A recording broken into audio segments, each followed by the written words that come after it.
नमस्कार मैत्रिणींनो, kitchen queen रेसिपीजमध्ये तुम्हा सर्वांचं स्वागत आहे. मी सुजाता आज घेऊन आलेली आहे एक नवीन रेसिपी, तीही पारंपरिक पद्धतीने बनवली जाणारे अनारसे. तसं पाहायला गेलं तर अनारसे बनवायला खूप सोपे आहेत. काही छोटे छोटे टिप्स आहेत, त्या जर लक्षात घेतल्या तर अगदी पहिल्या प्रयत्नात तुम्ही सुद्धा अनारसा जाळीदार बनवू शकाल. घरीच पीठ बनवून अनारसा तळण्यापर्यंतची संपूर्ण कृती एका व्हिडिओमध्ये सांगत आहे. छोट्या मोठ्या टिप्स आहेत त्या वेळेला तुम्हाला सांगेन, त्यासाठी व्हिडिओ हा शेवटपर्यंत नक्की पहा. इथे 1 ग्लास तांदूळ घेतलेला आहे. तुम्ही कोणताही जुना तांदूळ घेऊ शकता, फक्त नवीन तांदूळ किंवा चिकट भात होणारा तांदूळ घ्यायचा नाही. इथे मी रेशनच्या तांदळाचे अनारसे बनवणार आहे. कोणताही जुना तांदूळ घ्या, तो आपल्याला साधारणतः 3 दिवस पाण्यामध्ये भिजत ठेवायचा आहे. तांदूळ स्वच्छ धुवून घेतलेला आहे, तो आता पाण्यामध्ये भिजत ठेवत आहे. तांदूळ आपल्याला 4 दिवसासाठी भिजवून घ्यायचा आहे. 4 दिवस तांदूळ भिजत ठेवायचा आहे. 4 दिवसामध्ये दिवसातून 2 वेळा त्यातील पाणी बदलायचं आहे. नाही जर पाणी बदललं तर त्याचा वास येतो, म्हणून दिवसातून 2 वेळा पाणी बदलून 4 दिवस मी तांदूळ भिजत ठेवलेला आहे. तांदूळ भिजवून 4 दिवस झालेले आहेत. त्यातील पाणी आता काढून घ्यायचं आहे. एका चाळणीमध्ये सुरुवातीला हा तांदूळ काढून घेऊया, म्हणजे त्यातील पाणी सर्व निथळलं जाईल आणि तांदूळ कोरडा होईल. तुम्ही ते पाहू शकता, अर्ध्या तासासाठी पाणी निथळण्यासाठी मी चाळणीत हा तांदूळ ठेवलेला. लगेच कपड्यावरती सुकत ठेवला तर यातील पाणी पूर्णपणे निघालेलं नसतं, कपडा ओलसर होतो, त्यामुळे तांदूळ सुकण्यासाठी वेळ लागतो. म्हणून अर्ध्या तासासाठी मी हा असा चाळणीमध्ये साईडला ठेवलेला आहे. अर्ध्या तासानंतर हा तांदूळ एका सुती कपड्यावरती आपल्याला पसरून घ्यायचा आहे. थोडासा कोरडा करून घ्यायचा आहे.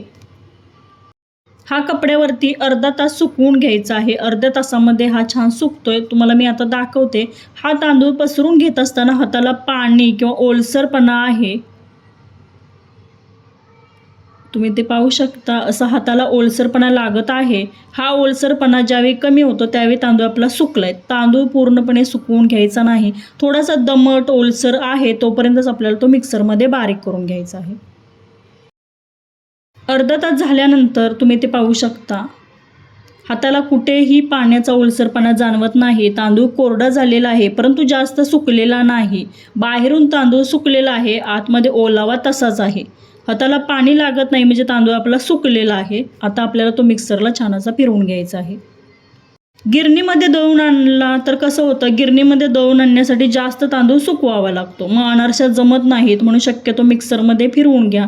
तुमच्याकडे जर जास्त प्रमाणात तुम्हाला बनवायचं असेल तर तुम्ही गिरणीमध्ये दळून आणू शकता, परंतु जास्त सुकलेला तांदूळ नसावा.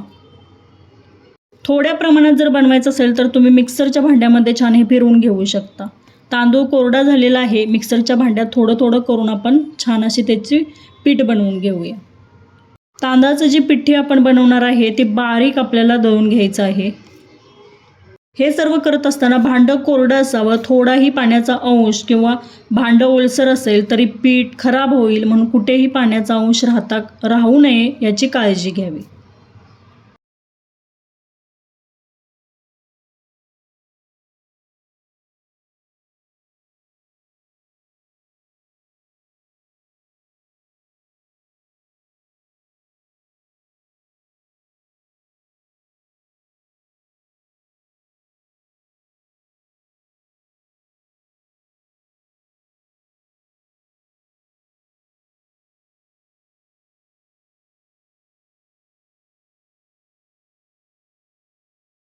मिक्सरला बारीक केल्यानंतर आपल्याला ते सुजीची चाळण आपण म्हणतो किंवा बारीक छिद्राची जी चाळण असते त्या चाळणीनं आपल्याला हे चाळून घ्यायचं आहे.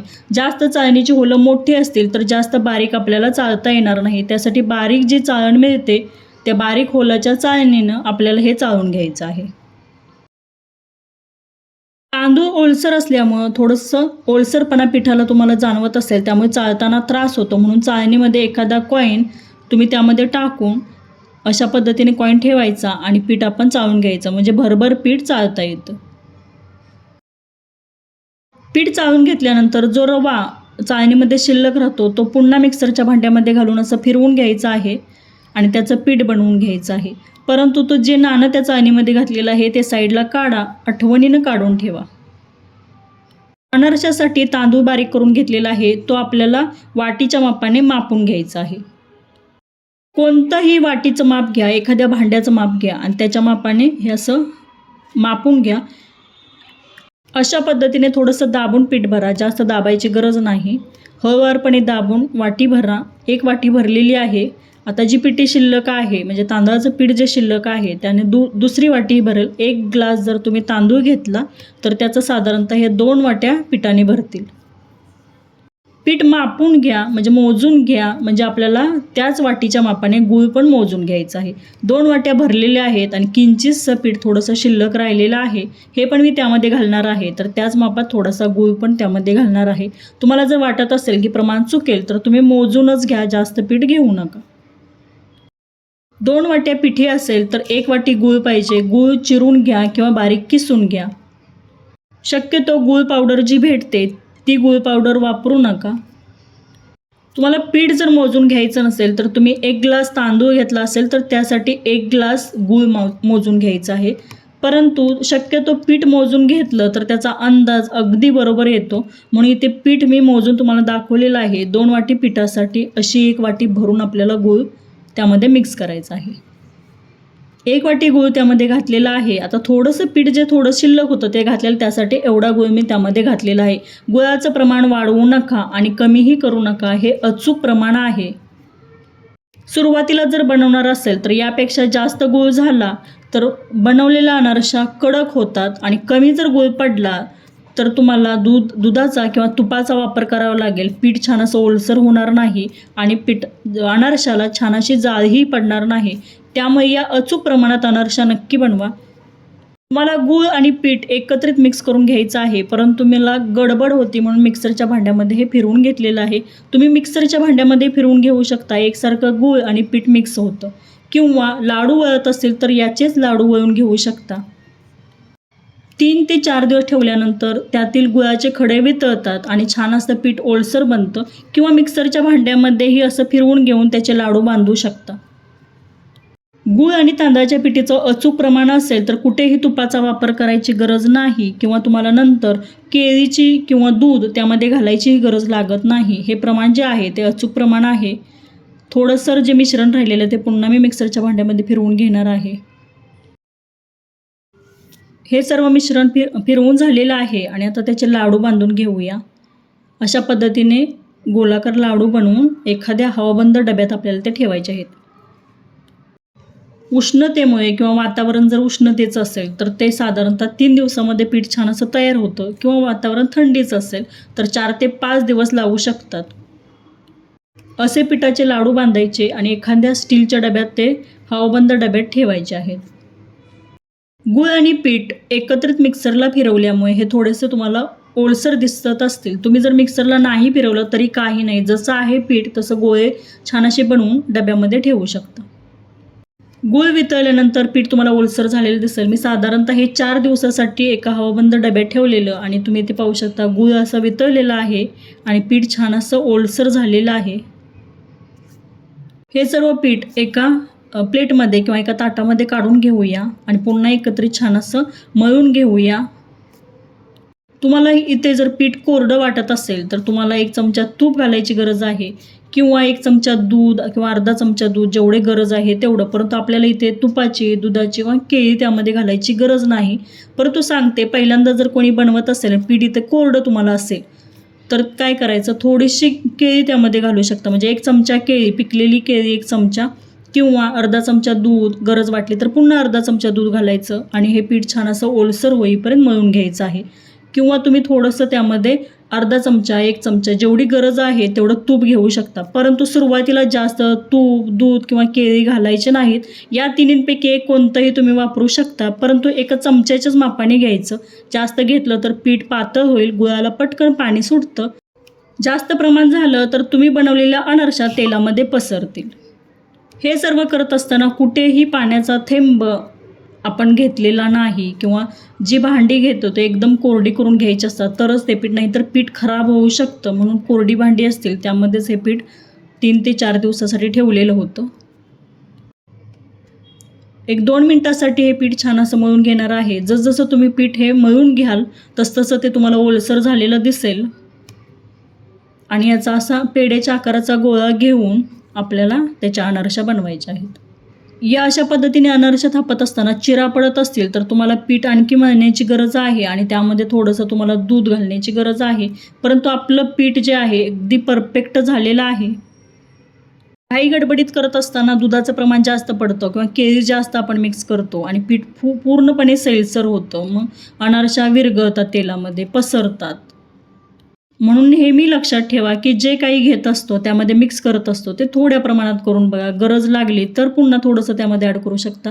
थोडीशी खसखस एका बाजूला लावायची आहे आणि अशा पद्धतीने प्लेटमध्ये तुम्ही गोलाकार छान असं पसरून घ्यायचं आहे. एका बाजूलाच खसखस लावायची आहे किंवा त्याच बाजूला तुम्ही साखरही लावू शकता. खसखस साखर दोन्ही मिक्स करूनही तुम्ही अशी अनारशा थापू शकता. खसखसवरती थापल्यामुळे गोलाकार असं प्लेट जे आहे ते प्लेटला चिटकत नाही आणि छान असं हलक्या हाताने आपल्याला हे पसरून घेता येतं. जास्त पातळही करायचं नाही कारण गुळामुळे ते एवढं पातळ असतं आणि आपल्याला तेलामध्ये सोडता येत नाही. जास्त घट्ट जाडसर पण करायचं नाही. अशी अनारशा आपल्याला थापून घ्यायची आहे. तेल गरम करण्यासाठी ठेवलेलं तेल छान असं तापल्यानंतर आपल्याला मीडियम फ्लेमवरती या अनारशा तळून घ्यायच्या आहेत. तेल जर तापलं नसेल, तेल थंड असेल तर अनारशा आपण ज्यावेळी तेलामध्ये सोडतो त्यावेळी ती तेलामध्ये पूर्णपणे पसरेल.